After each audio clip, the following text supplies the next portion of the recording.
we're back from commercial. So, before we continue this conversation any further, would you mind introducing yourself to the audience a bit? I realize we haven't really given you much introduction, and just briefly explain what it is that you do. Yeah, sure thing. My name is Kian Thayer, and I'm a lead policy analyst for the Haymarket Institute for Labor Analysis. We're a relatively new think tank based out of New York, focusing primarily on the roles and impacts occupations and associated government policies have on the lives of American citizens. Let me say, it's so nice to have you on the show, Kian. Now, because this is a student success centered podcast, I want to know how you would describe your time in academia in general. Yeah, so I will admit my time spent in academia was rather untraditional. Initially, I was going to college for psychology.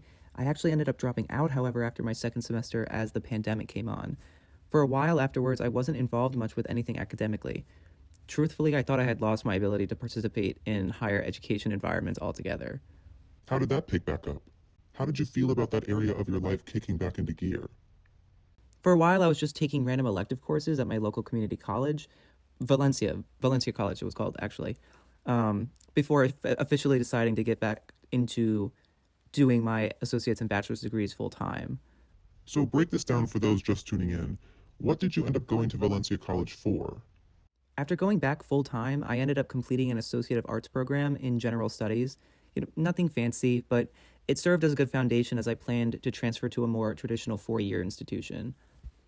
Okay, I see. What would you say your general experience at Valencia was like? Were there any standout moments or experiences for you? It was pleasant for the most part, though admittedly I did have a fair amount of luck on my side. I was living with my family at this time, and so I managed to save quite a bit financially as compared to what I would have spent at my first university. It really helps not to have to worry about room and board cost. Um, I don't know the exact number off the top of my head, but it was somewhere in the ballpark of $8,000 or $8,500, maybe just under. Frankly, I have two of the most gracious parents somebody could ask for, and they were willing to cover these costs for me so I wouldn't be forced to take out any additional student loans. I wasn't so lucky in the final 2 years of undergrad, however, as I ended up attending the University of Michigan for their bachelor's program in philosophy, politics, and economics. Great program, by the way. But it did require me to take out additional loans. I was an out of state student. If you don't mind me asking, just because I'm curious, all in all, what was the cost of UMich? At that time, it was running me just over 50,000 a year, I think, which is a bit crazy to think of now that I say that out loud. A large part of it was because I was an out of state student. Also, I was a transfer student, and so I wasn't necessarily eligible for all of the aid that I could have been. And you took out loans for those semesters? Oh, yeah, absolutely. There wouldn't have been any other way I could have attended otherwise. See, that's good to hear. Student loans are such a heavy burden to bear nowadays. Without pivoting too hard, I want to circle back to your time at community college, however, because I often get Mm-hmm. questions from listeners wondering whether or not attending a local college for the first 2 years of their bachelor's degree is a smart decision, Sure, sure. Yeah. or expressing concern that community college may not afford them the same opportunities as, say, an Ivy League school. Are there any things that stand out to you as things you experienced when getting your associates that you still keep in mind today? In terms of standout experiences, a couple come to mind, actually. At this time, I still wasn't really sure what I wanted to do with my career. And so it kind of goes without saying that some of the resources that Valencia offered were greatly appreciated. There were many a trip taken down to the career and advising centers on my local campus. Not to mention the absolute ease with which you could have virtually anything explained to you at their answer center. And honestly, I think that's exactly what so many college campuses are missing out on today. Connected as we may be, it's not always super obvious who to speak to regarding certain issues or questions. Exactly. My time at Valencia definitely set me up for success in my future academic pursuits, I'll say that much.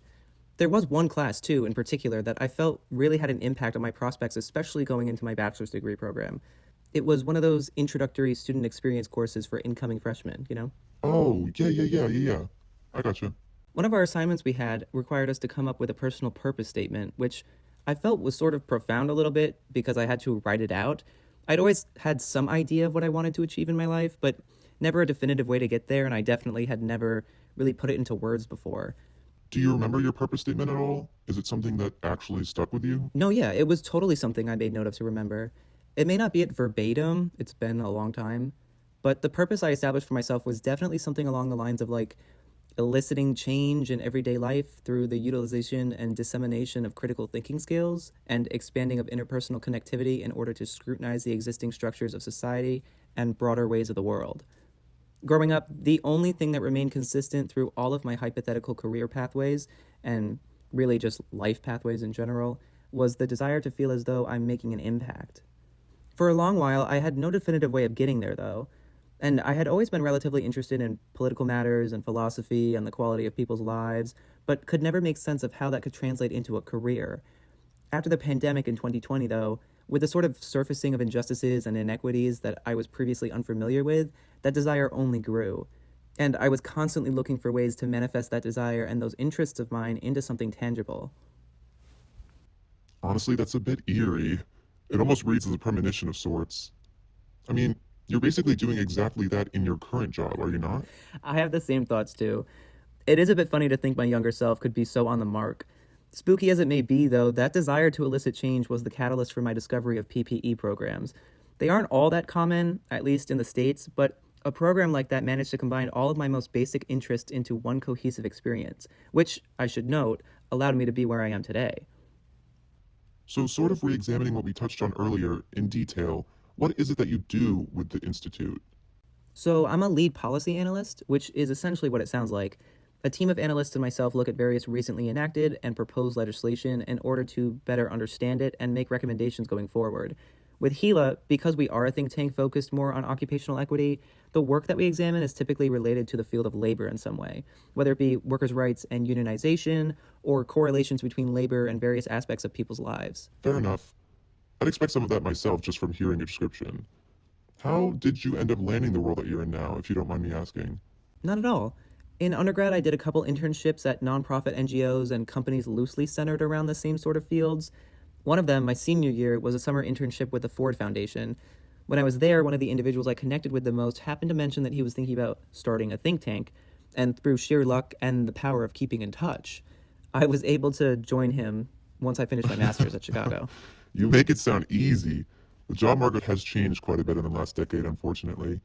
Those internships are crucial, though, for all those listening in. Anyway, to sort of round out the segment, is there anything that you'd like to leave our listeners with today? I think in order to be successful, above all else, you have to be passionate, especially because so much of the job requires a certain degree of involvement in social justice. You also have to be like fairly analytic and detail oriented and not totally averse to math either. We do a fair amount of work with some numbers there. Oh, yeah. I can totally see how that relates back to that purpose statement you made. For our prospective students out there, what would you say are some integral qualities or skills that a person should have if they were interested in going into the same line of work?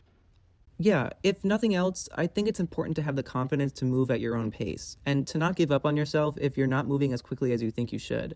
My academic journey definitely wasn't traditional, but I think it was better for me precisely because it did have those deviations from the norm. Awesome. Well, it's been great having you on the show, Kian. Thank you for being so candid, and I'm sure our listeners really appreciate it. Anytime. It's been an absolute pleasure being here. Thank you for allowing me to share my journey with you.